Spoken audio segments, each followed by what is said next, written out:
할렐루야. 오늘도 여러분들과 함께 나누는 이 말씀 가운데 하나님의 은혜와 평강이 가득하기를 간절히 소망합니다. 이 신약 성경에는요, 이 사도 바울이 쓴 편지들이 굉장히 많이 있습니다.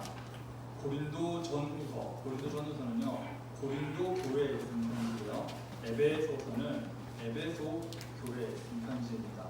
또 빌립보서는요, 빌립보 교회에 바울이 쓴 편지입니다. 그렇다면 오늘 우리가 읽은 로마서는 과연 어디다가 쓴 편지일까요? 네, 로마 교회에다가 쓴 편지입니다. 그런데 이 방금 좀 전에 말씀드렸던 이 편지들과 그리고 오늘 우리가 읽은 로마서 이 편지가 조금 다른 부분이 있습니다. 뭐냐면요, 그 고린도전후서 그리고 빌립보서, 에베소서 그리고 이제 그 골로새서 이런 편지들은요, 그 교회를 방문하고 난 뒤에 바울이 그 편지에다가 성도들을 독려하고 가르치는 내용들을 적었습니다. 그런데 오늘 우리가 읽은 로마서는요, 이 바울이 방문하기도 전에 이 로마 교회 성도들에게 쓴 편지고, 그래서 조금 다릅니다. 이 개념이 조금 달라요. 그런데 오늘 본문 말씀에도 보면은요, 11절을 한번 보세요. 11절 보시면은 내가 너희를 보기를 간절히 원한다 라고 이렇게 이야기한다는 것은 아직 보지 못했다 라는 이야기고요. 13절에도 보시면은 형제들아 내가 여러 번 너희에게 가고자 한 것을 이라고 이야기를 하고 있거든요. 이것도 아직 바울이 이 로마 교회에 가지 못했지만 로마 교회 성도들을 향하여 이 편지들을 쓰고 있다는 거죠. 그러면요, 우리가 이 방금 구절들을 보면서 궁금한 것이 하나 생기는 것이, 왜 그러면 바울은 로마 교회에 가고 싶어 했을까요? 왜 로마 교회 성도들을 만나고 싶어 했을까요? 라는 질문을 할 수가 있습니다. 이 질문에 답을 하기 위하여는 우리가 이제 로마 교회, 당시의 로마 시대 교회의 배경을 조금 알아야 됩니다. 당시의 로마 교회, 로마 시대 거기 로마에 살고 있는 인구는요, 약 100만 명 정도 있었다고 합니다. 사실 지금으로 따지면은 우리가 한 도시에 100만 명이 있는 도시도 있긴 한데, 당시에 100만 명이면 엄청 큰 숫자거든요. 그 중에 절반 정도는 노예였다고 합니다. 노예였고, 그 다음에 그 노예 출신 중에서도 이 최근에 자유를 얻은 자유인, 노예였지만 최근에 자유를 얻은 자유인들과 그리고 노예, 그리고 귀족들, 이렇게 구성이 되어 있는데, 거의 절반 정도가 노예 또는 노예에서 최근에 자유를 얻은 자유인들이었다고 합니다. 로마는요, 현대 우리 서울이나 아니면 미국의 워싱턴처럼 엘리트들이 많이 살고 있는 그런 도시였고요. 그들이 엘리트들이나 특권층들이 살기에는 아주 경제적으로나 문화적으로 좋은 곳이었습니다. 그러나 그 외의 사람들, 방금 말씀드렸던 노예나 아니면은 갓 노예에서 벗어난 이런 사람들이 살기에는 아주 힘든 곳이었다고 합니다. 빈부의 격차가 매우 심했기 때문에 그 가난한 빈민가의 그 하층민들은 매일매일 폭동을 일으키고요. 그래서 그 빈곤층 사람들이 살고 있는 그 거리에는 범죄가 항상 끊이지 않았다고 합니다.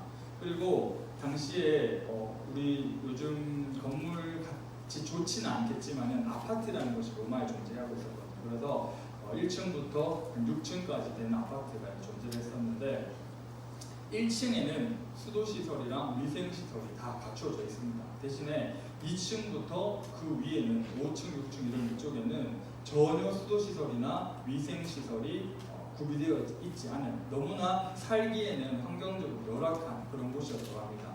그럼 그 위에 누가 살았을까요? 1층에는 당연히 좀 사는 사람들, 상인이나 귀족까지는 아니더라도 그런 사람들이 살았을 거고, 그 위쪽으로 이제 올라가면 올라갈수록 더욱더 가난한 사람들, 더욱더 힘든 사람들, 노예, 빈민층 이런 분들이 이제 5층이나 6층에 이제 쭉 살고 있었던 거죠. 그 엘리트나 특권층들이 살아가는 어떤 그림 같은 저택이 있는 반면에 로마 안에 또 비교되게끔 이제 그런 빈민층들이 살아가는 거리랑 그런 노후된 아파트들이 있었다고 합니다. 각자 알아서 이 그 빈민층들은 살아야 했기 때문에 자기네 민족들끼리 모여서 살았대요. 그 아파트 내에서도, 그리고 그 빈민가 내에서도 자신의 민족들끼리 이렇게 모여서 살았다고 합니다. 이렇게 계층 사람들의 삶은 매우 고달프고 힘든 삶이었습니다. 그런데 그런 환경 안에서도 힘든 어떤 빈민가의 그런 힘든 환경 안에서도 그리스도인이 된다는 것은 더더욱 힘든 일이었습니다. 유대인들과 이방인들에게 예수님을 믿고 그리스도의 제자가 된다라고 이렇게 고백을 하는 것은요, 자신의 가족, 자신의 친족, 그리고 자신의 민족을 배신하는 행위라고 이들은 생각을 했기 때문입니다. 사실 아까 말씀드린 것처럼 빈민가 사람들이 민족들끼리 모여 있었기 때문에 대대로 내려오던 자신들 민족만의 어떤 종교들이 있었을 겁니다. 유대인은 당연히 자기 유대교를 믿어왔을 거고요. 나머지 민족들도 자신만의 종교를 가지고 살아갔었을 겁니다. 그런데 그렇게 믿던 그 종교들을 버려버리고 그들의 입장에서는 이단과도 같이 보이는 예수 그리스도라는 사람을 자신의 구세주고 자신을 구원할 어떤 주님이시다, 하나님이시다라고 고백하는 것 자체가 사실은 그들에게는 이단과도 같이 보였죠. 그렇기 때문에 그렇게 고백하는 것 자체가 뭔가 가족을 배신하는 행위, 친족을 배신하는 행위고 민족을 배신하는 행위처럼 이렇게 보였던 겁니다. 그렇기 때문에 그나마 빈민가 안에서도 민족들이 이렇게 자신 가족들이나 친족들을 보호하고 있는 그런 울타리들을 예수 그리스도를 믿는다는 이유 자체만으로 그 보호나 안전한 어떤 울타리 안에서 벗어나게 되는, 그 안전한 울타리를 잃어버리게 되는 그런 그리스도인의 삶들이었다는 거죠. 거기다가요, 이 로마의 당시에 큰 불이 났습니다. 로마에 큰 화재가 났는데 이 당시의 황제가 네로 황제였는데요. 네로 황제가 이제 로마 시민들의 어떤 그 불이 나니까 민심이 흉흉해지잖아요. 그리고 이 불이 난 원인을 이 네로한테서 찾으려고 했어요. 그렇기 때문에 네로가 방법을 이제 생각을 한 것이 자기에게로 향하던 화살을 누구에게로 돌려야 되겠다. 내가 아닌 누군가 희생양을 만들어서 이 화살을 그들에게 돌려야 되겠다. 그게 누구였냐면 바로 그리스도인들이었던 겁니다. 왜냐하면 유대인들에게도 미움을 받았고 나머지 많은 민족들에게도 이제 타 종교들을 인정하지 않는 어떤 배타적인 그런 부분 때문에 이 그리스도인들이 타겟을 삼는 거죠. 이게 여러분들한테 이해하는데 비유가 될 수도 있을지는 모르겠지만은 저희도 요즘 보면은 뭔가 이 정치권에서 뭔가 큰 일이 터질 것 같으면은 막 연예인들 스캔들 기사라든지 이런 거 내면서 뭔가 관심을 돌리려고 하는 뭐 그런 얘기들이 많이 있잖아요. 그런 것처럼 이 네로 황제도 자신에게 쏠려 있던 어떤 그런 화살들을 이 그리스도인들에게 돌렸던 겁니다. 그래서 철저하게 계획을 세우고 치밀하게 계획을 세워서 고문하고 처형하는 일들을 했던 거죠. 로마에 살던 이 그리스도인들은, 로마 교회에 살고 있던 이 사람들은 이런 배경 안에서 살고 있었던 겁니다. 그렇기 때문에 이들에게 가장 필요했던 게 뭐냐면요, 바로 격려가 필요했고요, 그리고 위로가 필요했던 겁니다. 사실은 우리도 이제 세상을 살아가면서 밖에서 이제 기독교가 만약에 환영받지 못하는 그런 부분이 있다라고 하면은 그들에게서 못 얻는 어떤 위로와 격려들을 우리가 같이 교회에 모여서 기도하고 말씀 읽고 예배 드리면서 우리가 서로 성도끼리 교제하면서 위로를 얻는 것처럼 이 당시에 로마교회 성도들에게도 이런 위로랑 격려가 필요했던 겁니다. 그래서 바울이 이 로마교회를 방문하고자 했던 것이고, 그리고 이 방문하고자 했던 목적이 바로 이 로마교회 성도들을 위로하고 격려하고자 하는 그런 이유가 가장 컸다는 거죠. 그래서 이 바울은 두 가지 방법을 사용합니다. 뭐였냐면요, 기도 그리고 만남, 이 두 가지 방법을 사용하는데요. 첫 번째, 그들을 위해서 기도했습니다. 한 장만 넘겨주세요. 우리 로마서 1장 9절을 다시 한번 읽어볼까요? 자, 1장 9절 보시고 다시 한번 읽어보겠습니다. 시작. 내가 그의 아들의 복음 안에서 내 심령으로 섬기는 하나님이 나의 증인이 되시거니와 항상 내 기도에 쉬지 않고 너희를 바라며. 자, 노란색 칠한 부분을 보면은 내 기도에 항상 너희를 쉬지 않고 내가 고백을 하고 있다. 너희를 위하여 항상 기도하고 있다. 이렇게 바울이 이야기하고 있습니다. 8절에 보시면은요, 감사하다, 고맙다라고 이야기를 하고 있거든요. 너희들이 이렇게 힘든 상황 가운데서 정말 친족을 배신하고 민족을 배신하는 그런 상황 같은 그런 힘든 상황을 겪음에도 불구하고 너희가 이렇게 예수님을 믿는다고 고백하고 신앙생활을 한다니 너희 너무나 잘하고 있다. 너희 그렇게 하고 있는 거 너무 고맙고 하나님 앞에서 감사하다라고 이야기하면서 자연스럽게 구절에서 너희들 위해 내가 기도한다라고 이야기를 하고 있거든요. 주님, 핍박과 고난 속에서도 그들이 신앙생활을 포기하지 않게 해주십시오. 혹시나 그들이 고난을 당할 때 신앙이 어린 자들이 하나님이 살아계시는가 의심할지 모르니 주여 그들의 마음을 붙잡아 주시옵소서. 자신의 욕심을 버리게 하시고 핍박과 고난 속에서도 신앙생활을 계속할 수 있도록 하시고 만약에 주님을 위해서라면 주님의 이름을 위해서라면 목숨도 아끼지 않고 자신의 신앙을 고백할 수 있는 그런 로마 교회 성도들이 되게 하시옵소서라고 바울은 기도를 했을 겁니다. 기도 내용은 사실 정확하게 나와 있지 않아요. 하지만 이렇게 기도했을 거라고 저는 생각이 듭니다. 로마교회 성도들이 힘든 상황에 있습니다. 잘 먹고 잘 살게 해주세요. 좀 환경이 나아지게 해주세요. 형편이 좀 나아지게 해주세요. 이렇게 바울이 기도하진 않았을 겁니다. 아마 그들의 믿음이 더욱더 견고해지고 힘든 부분이 있지만 하지만 예수님의 이름을 놓지 않으면 그런 믿음을 가지게 해주세요라고 기도를 했을 겁니다.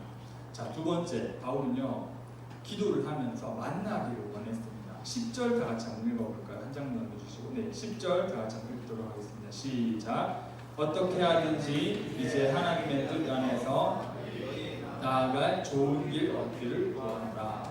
너희에게로 나아갈 좋은 길 얻기를 구하노라라고 이야기하고 있습니다. 자, 우리가 어떤 신앙이 어린 자들, 믿은 지 얼마 안 된 친구들을 본다면은 그들을 도우기 위해서라면 우리는 그 사람을 위해 직접 기도를 해야 되고 직접 만나는 것이 중요합니다. 자, 여러분들 만약에 주위에 친구들 중에 예수님을 안 믿는 친구들이 있어요. 그 믿는 친구가 어느 날은 교회가 나 너무 궁금하다. 예수님이 너무 궁금해. 하나님이 누군지 나 되게 궁금해졌어. 네가 대답해 줄 수 있겠니? 라고 이렇게 물어봤을 때 궁금해한다면요. 여러분들은 그 친구를 위해서 가장 먼저 해야 되는 것은 바로 기도입니다. 그 친구들을 사랑한다면 여러분들은 무조건 그 친구들 위해서 먼저 기도하는 것이 필요합니다. 충분한 기도 없이 여러분들이 대충 만나가지고 내가 이제까지 교회에서 배웠던 어떤 이런 것들을 그냥 쏟아내봤자 그 마음이 열릴까요? 성령 하나님께서 역사하시지 않는데 그 마음이 과연 여러분들이 말하는 어떤 교회 지식이나 기독교적인 지식이 그 친구들한테 들어갈까요? 아니죠. 기도가 먼저 충분히 그 친구들이 사랑하는 마음으로 필요하다는 겁니다. 자, 오히려 많이 기도하지 않고 만나는 거는 오히려 방해가 될 수 있습니다. 예수님의 복음이 그들에게 전해지는데 방해가 될 수 있어요. 그렇기 때문에 충분한 그들을 사랑하는 마음으로 먼저 기도하는 게 필요하고요. 반대로 생각해보면요, 기도만 하고 만나지 않고 그 친구들에게 뭐 하지 않는 것도 균형이 어그러진 겁니다. 기도를 했으면요, 그 친구를 정말로 사랑한다면은 기도 없이 만나는 것도 안 되지만은 그리고 기도만 하고 만나지 않는 것도 안 되는 겁니다. 네. 그 친구들을 여러분들이 복음을 전하고 말씀을 전하고 예수 그리스도를 전파해야 되는데 기도만으로 그 친구가 변한다면은 그거는 너무 사실은 배짱이 같은 그런 생각들이죠. 그게 아니라 정말 이 친구들을 사랑한다면은 부모가 자녀를 만나기를 원하는 것처럼 여러분들이 그 사랑하는 그 친구들을 기도하면서 만나는 것, 이것이 굉장히 중요하다는 이야기입니다. 가끔은 여러분들이나 또한 저나 그리고 주위에 많은 사람들이 오해를 하는 것 중에 하나가 뭐냐면요, 복음 전하는 것, 전도하는 거는 좀 신앙이 이렇게 좀 좀 열심히 교회를 다니는 사람, 많이 아는 사람들이 전하는 게 맞다. 우리 신앙이 약한 사람들은 전도를 했다가 오히려 피해를 줄 수가 있다. 이렇게 오해를 하기도 하는데 전혀 아닙니다.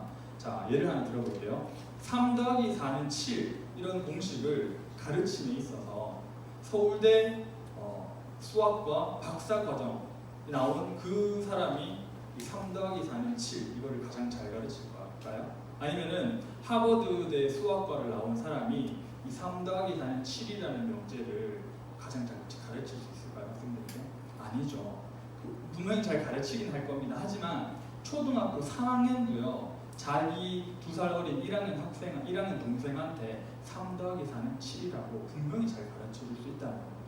그것처럼 우리가 뭐 복음이나 성경이나 너무나 잘 알아가지고 확실한 이 사람들만 복음을 전하고 전도를 하고 이런 것들이 아니라 정말 초등학교 3학년밖에 안 된다고 할지라도 정말 내가 신앙생활을 1년을 여러분들이 했다고 하면 그 1년만큼 그 친구들에게 해줄 이야기가 있는 거고, 여러분들이 만약에 신앙생활을 2년을 했다고 하면 그 2년만큼 그 친구들에게 여러분들이 해줄 이야기가 있다는 거죠.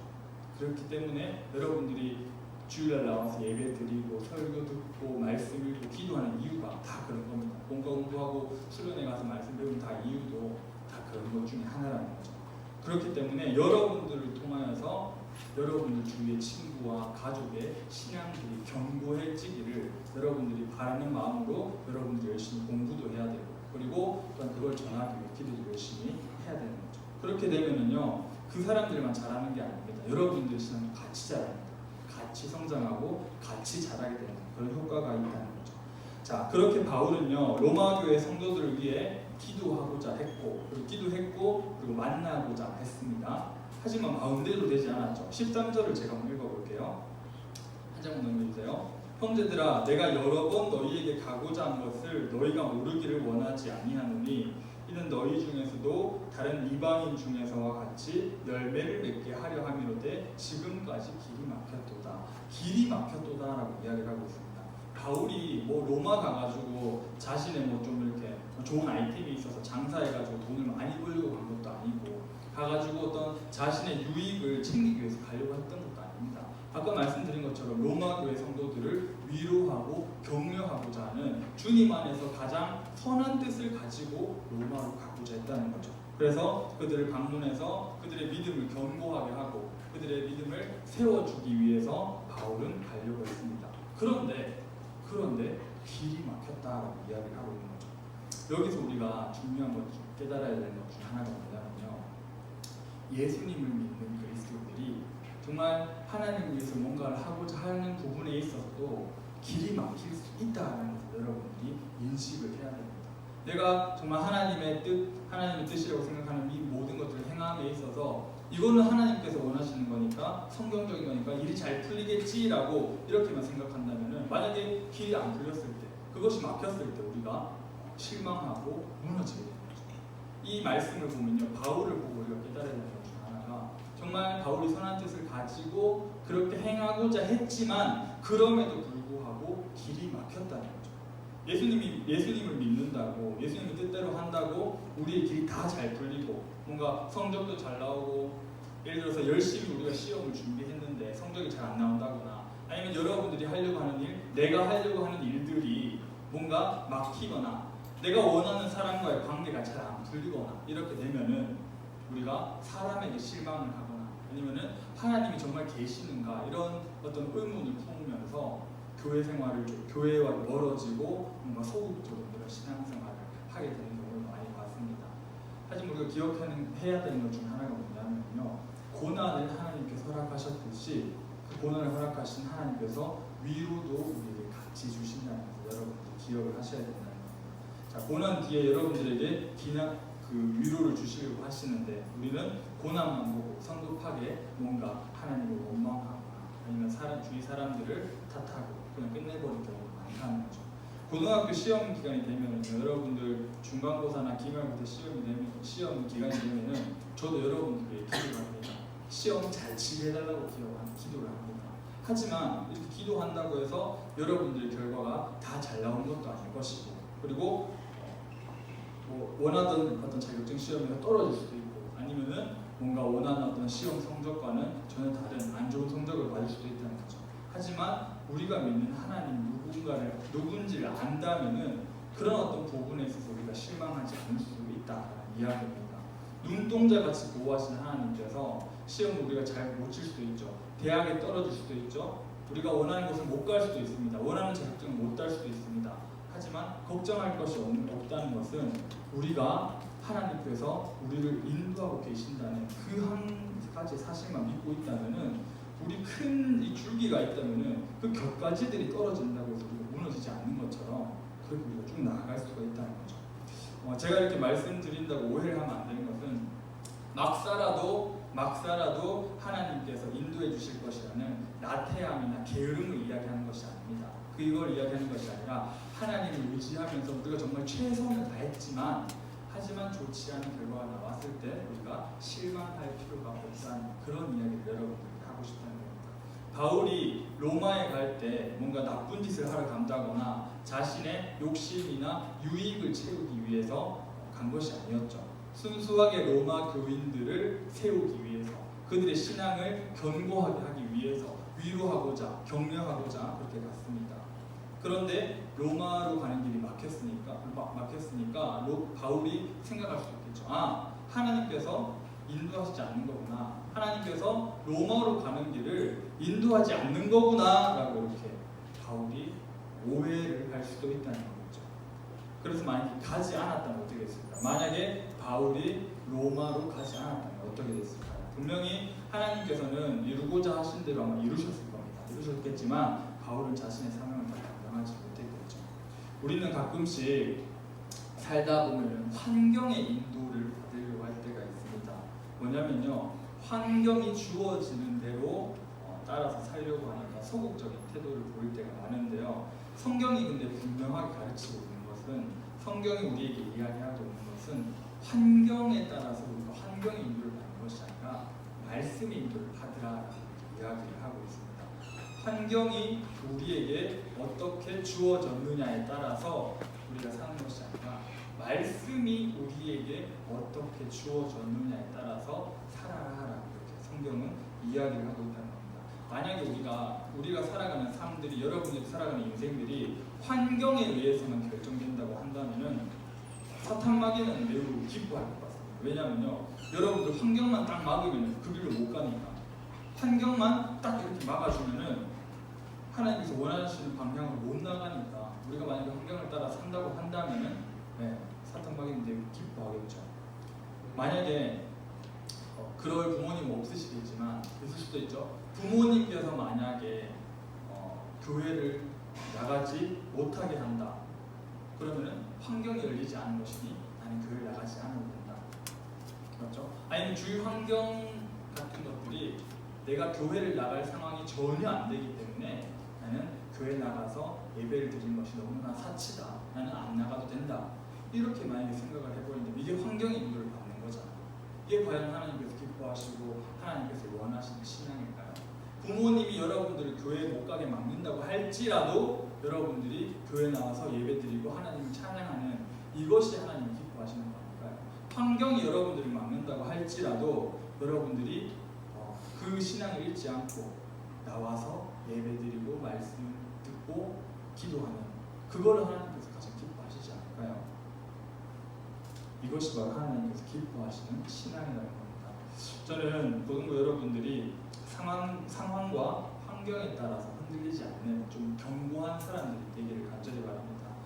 분명히 여러분들에게 주신 분명한 말씀과 그런 뜻이 있다면요, 정말 불도저처럼 이렇게 밀고 나가는 그런 어떤 강한 믿음이 있었으면 좋겠습니다. 여러분들뿐만 아니라 저에게도 그런 믿음이 있기를 간절히 바랍니다. 우리가 바울의 이야기 중에서 읽다 보면 조금 궁금한 것이 또 몇 가지 더 있어요. 뭐냐면은 왜 로마로 가는 길이 막혔을까라는 질문입니다. 표면적으로 보면은 어떤 방해하는 세력들 때문에 못 가게 됐지만은 결국에는 하나님께서 로마로 가는 길을 아직까지 허락하지 않으셨기 때문에 바울은 갈 수 없었던 거죠. 여러 가지 가설들이 있습니다. 왜 바울이 로마에 가지 못했는지, 하나님이 왜 허락하지 않으셨냐는 어떤 많은 가설들이 있는데, 그 중에서 제가 되게 이건 정말 맞는 것 같다라고 생각했던 것 중에 하나가 뭐냐면은, 바울이 로마서를 기록하게 하시기 위해서 아마 막지 않았을까. 여러 가지 이유들이 있는데 그 중에 가설 중에서도 바울이 이 로마서를 쓰게 하게끔 하기 위해서 하나님께서 막지 않으셨을까, 이런 생각도 해봤거든요. 만약에요, 하나님께서 바울의 길을 막지 않으시고 만약에 바로 로마로 갈 수 있는 길을 터주셨다고 하시면은 당장 달려가가지고 로마 교회 성도들을 가르치고 그렇게 끝났겠죠. 근데 가지 못하게 막으시니까 정말 이 로마서가 지금까지도 우리가 로마서라는 정말 이 은혜로운 신앙의 지침서와 같은 이 말씀들을 읽을 수가 있고, 또한 길이 막히자 할 수 없이 바울이 어떤 글을 통하여서 전하려는 마음들이 로마서에 점수가 담겨 있다는 거죠. 길을 막으심으로 우리가 이렇게 로마서라는 귀한 성경을 볼 수 있으니 이것 또한 참으로 어떻게 보면은 크신 이런 계획 안에서는 하나님의 크신 지혜와 계획이 선하신 계획이 아닐까라고 제가 생각을 해봤습니다. 여러분들에게 한 가지 이야기를 하고 마치고자 합니다.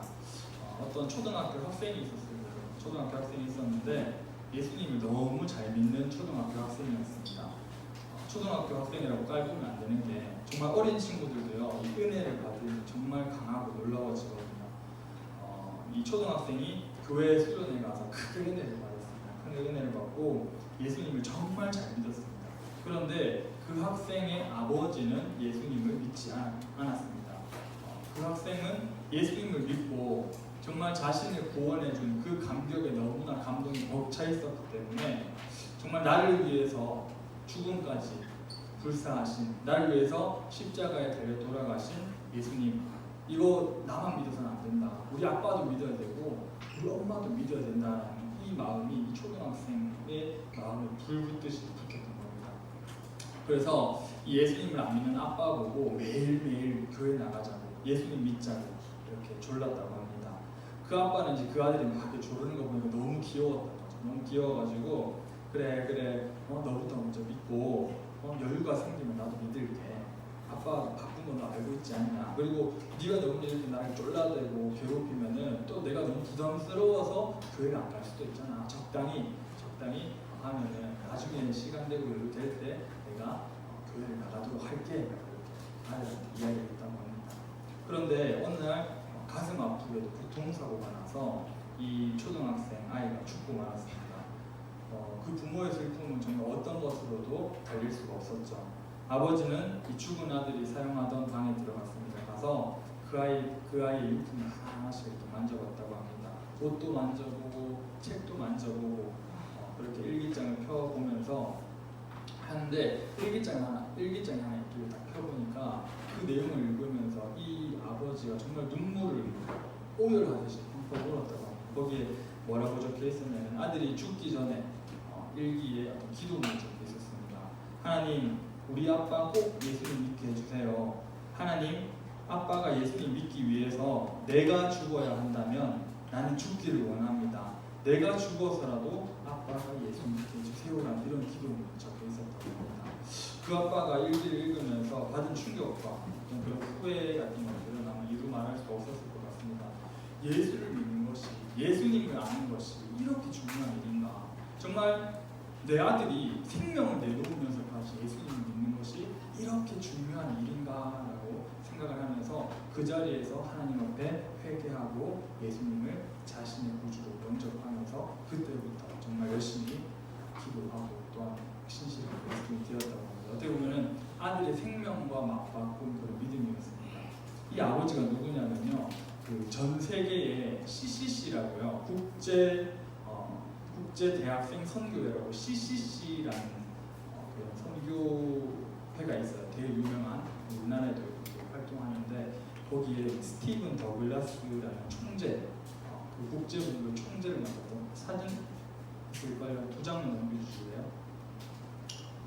2장만 넘겨주세요. 네, 이분인데 이분의 실화입니다. 이분의 실화고요. 스티븐 더글라스라고 해서 CCC 전 세계 국제본부 총재를 맡으신 사연입니다. 이런 어떤 예화나 이런 우리가 이야기를 듣다 보면은 하나님은 우리가 진짜 상상할 수 없었던 그런 계획을 인도하실 때가 많습니다. 그렇기 때문에 우리가 우리 생각대로 안 된다고 할지라도 우리가 실망하지 않아도 되고, 만약에 우리가 정말 예수님을 온전히 의지하고 최선을 다했다라고 이야기를 한다면은 우리가 그 결과에 대해서는 걱정하지 않아도 되고 평안할 수 있다는 겁니다. 하나님을 의지한다면은 하나님이 선하신 계획 가운데 여러분을 인도하실 것이기 때문입니다. 오늘 설교 제목이 할 수 있는 대로라는 설교 제목인데, 우리가 정말 여러분들 할 수 있는 대로 여러분들 주위 친구들을 위해서 기도하는 모든가 되기를 바랍니다. 할 수 있는 대로 그들을 만나서 전도하는 여러분들 되기를 바랍니다. 그리고 우리들의 인생을 하나님께 온전히 맡기면서 할 수 있는 그 최선을 다하면서 교회를 섬기고 또한 우리 예수님을 섬기고 그런 모든가 되기를 바랍니다. 환경에 따라서 가지고 되는 것이 아니라 정말 말씀대로 굳게 심지를 가지고 흔들리지 않는 여러분들이 되기를 바랍니다. 그래서 이 바울이 마지막 절에 고백한 것처럼 내가 빚진 자다. 내가 하나님께 받은 이 복음의 빚진 자다. 그렇기 때문에 내가 이 복음을 너희들에게 전할 수밖에 없다라고 빚진 자, 이 어떤 삶의 방향성을 가지고 우리들이 하루하루를 살아갈 수 있는 그런 흔들리지 않는 고등부 우리 친구들 되기를 예수님의 이름으로 간절히 소망합니다. 우리 다 같이 찬양한 곡 부를까요?